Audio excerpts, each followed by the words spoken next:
পূর্ণিমার রাতে ছাদে কাপড় শুকাতে গিয়েছিলাম। ছেলে পিছু পিছু এলো।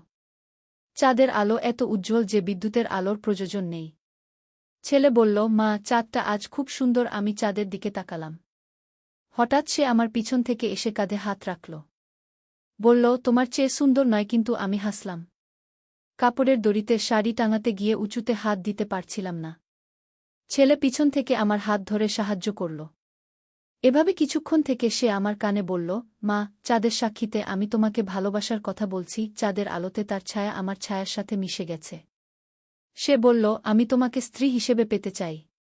এই পূর্ণিমায় তুমি হ্যাঁ বলো। রাতের হাওয়ায় কাপড়গুলো দুলছিল। ছেলে বলল, চাঁদের মতো আমিও তোমাকে আলো দিতে চাই। সারা জীবন ছাদের কোণে দাঁড়িয়ে আমরা চাঁদের দিকে তাকিয়ে থাকলাম। এই গল্পটি সম্পূর্ণ শুনলে আপনাদের পানি অটোমেটিক বের হয়ে যাবে, সো যত দ্রুত সম্ভব হাতের কাছে টিস্যু নিয়ে বসে পড়ুন।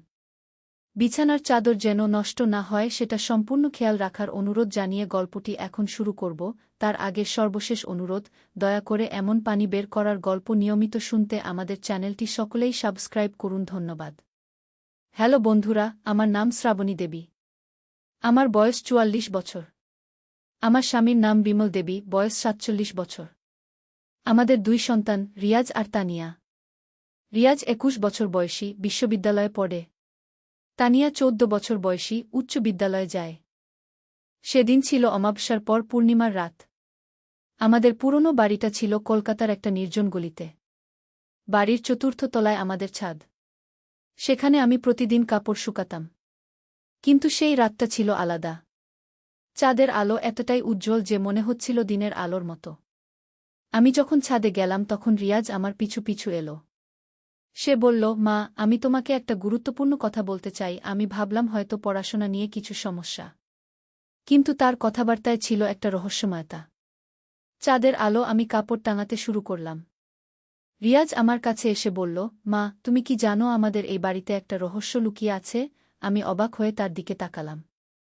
সে বলল, আজ রাতে সেই রহস্যের সমাধান হয়ে যাবে।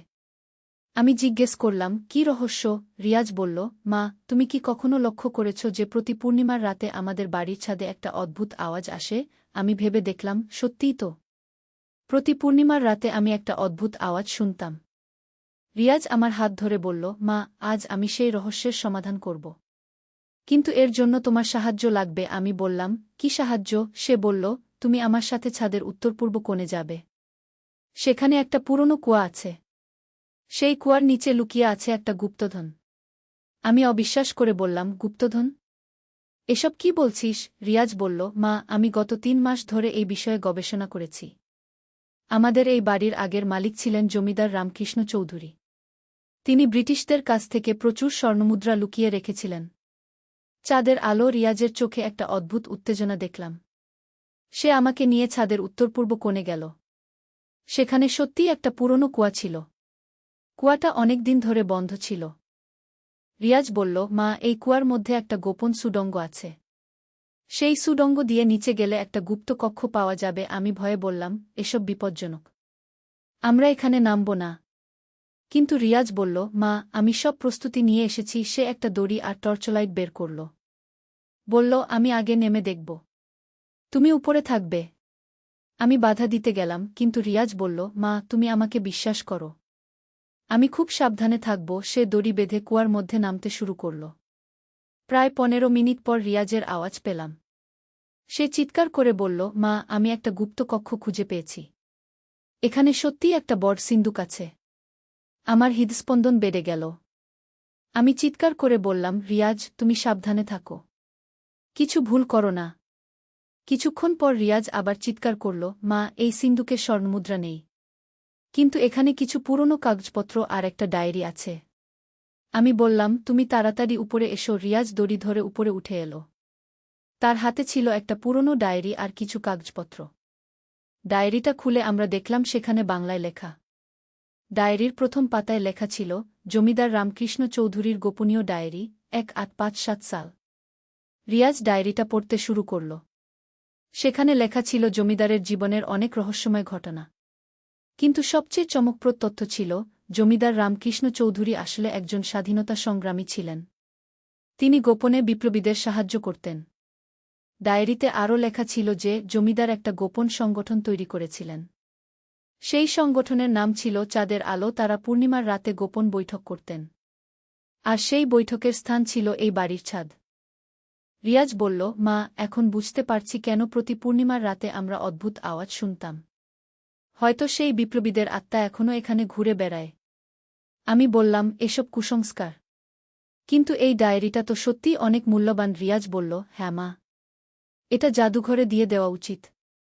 হঠাৎ আমরা একটা অদ্ভুত আওয়াজ শুনলাম। মনে হচ্ছিল কেউ আমাদের পিছন থেকে ডাকছে। আমরা ঘুরে তাকালাম কিন্তু কাউকে দেখলাম না। রিয়াজ বলল, মা, আমার মনে হচ্ছে জমিদার রামকৃষ্ণ চৌধুরীর আত্মা আমাদের ধন্যবাদ জানাচ্ছেন। কারণ আমরা তার গোপন ইতিহাসটা বের করে এনেছি। চাঁদের আলো। আমরা ডায়েরিটা আরও পড়তে থাকলাম। সেখানে অনেক গুরুত্বপূর্ণ ইতিহাসের তথ্য ছিল।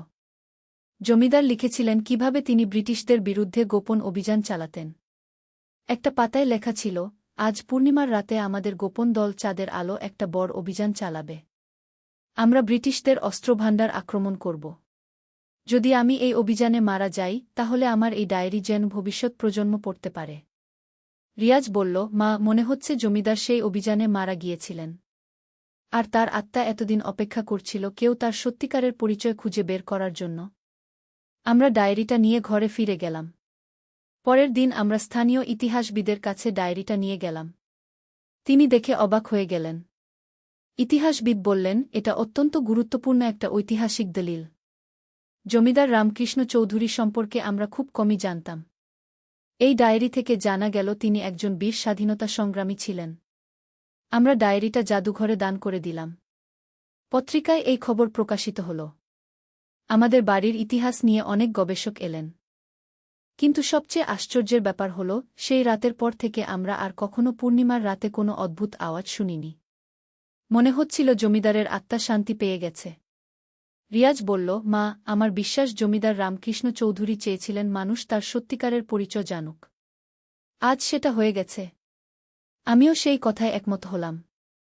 আমাদের পুরনো বাড়ির সেই রহস্যময় ইতিহাস জানতে পেরে আমি গর্বিত বোধ করছিলাম। এর পরের দিনগুলোতে আমাদের বাড়িতে অনেক দর্শনার্থী আসতে শুরু করল। তারা জমিদার রামকৃষ্ণ চৌধুরীর সেই গুপ্ত কক্ষটা দেখতে চাইত। আমরা তাদের সেটা দেখাতাম। একদিন একজন পুরাতত্ত্ববিদ এসে বললেন, এই বাড়িটা ঐতিহাসিকভাবে অত্যন্ত গুরুত্বপূর্ণ। এটা সংরক্ষণ করা উচিত। সরকার আমাদের বাড়িটাকে ঐতিহাসিক স্থান হিসেবে ঘোষণা করল। আমাদের একটা ভালো অঙ্কের ক্ষতিপূরণ দেওয়া হল। আমরা অন্যত্র একটা নতুন বাড়ি কিনলাম। কিন্তু মাঝে মাঝে আমি সেই পুরনো বাড়ির ছাদে যাই। চাঁদের আলো দাঁড়িয়ে সেই রাতের কথা মনে পড়ে। রিয়াজের সেই সাহসী অভিযান, জমিদারের সেই গোপন ইতিহাস, সব কিছুই মনে পড়ে যায়। রিয়াজ এখন ইতিহাস নিয়ে পড়াশোনা করছে। সে বলে, মা, আমি বড় হয়ে একজন ইতিহাসবিদ হব। আরও অনেক হারিয়ে যাওয়া ইতিহাস খুঁজে বের করব। তানিয়াও তার দাদার প্রভাবে ইতিহাসের প্রতি আগ্রহী হয়ে উঠেছে। সে প্রায় বলে, দিদি, আমিও বড় হয়ে রহস্য সমাধান করব। আমার স্বামী বিমল প্রথমে এসব বিশ্বাস করেননি। কিন্তু যখন সব প্রমাণ দেখলেন তখন তিনিও অবাক হয়ে গেলেন। তিনি বললেন, আমাদের ছেলে সত্যিই অনেক বুদ্ধিমান। এই ঘটনার পর আমাদের পারিবারিক জীবনেও অনেক পরিবর্তন এসেছে। আমরা ইতিহাস আর প্রত্নতত্ত্ব নিয়ে আগ্রহী হয়ে উঠেছি। প্রায় জাদুঘর আর ঐতিহাসিক স্থান ঘুরে বেড়াই। রিয়াজ প্রায় বলে, মা, সেই রাতে তুমি আমাকে সাহায্য না করলে এই আবিষ্কার সম্ভব হতো না। আমি বলি, না রে, এটা তোর নিজের গবেষণার ফল। কিন্তু মনে মনে আমি জানি, সেই পূর্ণিমার রাতে চাঁদের আলো যা ঘটেছিল সেটা আমাদের সবার জীবনে একটা নতুন অধ্যায় শুরু করেছে। আজও যখন পূর্ণিমার রাত আসে আমি ছাদে গিয়ে চাঁদের দিকে তাকাই। আর মনে মনে জমিদার রামকৃষ্ণ চৌধুরীকে ধন্যবাদ জানাই। তার রেখে যাওয়া সেই রহস্যময় ইতিহাস আমাদের জীবনকে সমৃদ্ধ করেছে। রিয়াজ এখন বিশ্ববিদ্যালয়ে ইতিহাসের অধ্যাপকদের সাথে গবেষণা করছে। তার লক্ষ্য আরও অনেক লুকিয়ে থাকা ইতিহাস উদ্ধার করা। সেদিনের সেই রহস্যময় পূর্ণিমার রাত আমাদের জীবনে একটা স্থায়ী ছাপ রেখে গেছে। প্রতিটি পূর্ণিমার রাতে আমি সেই স্মৃতি নিয়ে ভাবি এবং অনুভব করি যে জীবনে অনেক রহস্য লুকিয়ে আছে যেগুলো আবিষ্কারের অপেক্ষায় থাকে।